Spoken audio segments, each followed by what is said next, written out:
Par pur instinct, Jacques a neutralisé le professeur en un clin d'œil, car sa vraie identité est celle d'un assassin. Aller à l'école n'est qu'un moyen de cacher son identité. Quelques jours plus tôt, Jacques venait d'arriver en transfert dans cette école quand il a été ciblé par les brutes de l'établissement.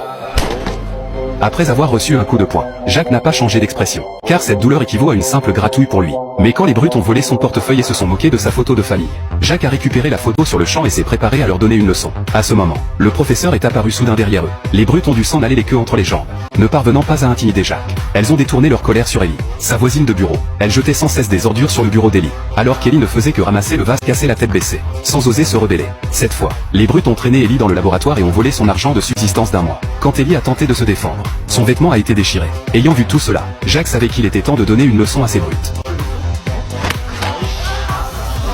En moins d'une minute, toutes les brutes étaient à terre. Dès lors, un seul regard de Jacques suffisait à les faire trembler. Après cela, Jacques a continué de se cacher à l'école, jusqu'à ce qu'un jour, rentrant de l'école, il découvre que son collègue assassin a été brutalement tué. C'est un excellent film intitulé The Alumni.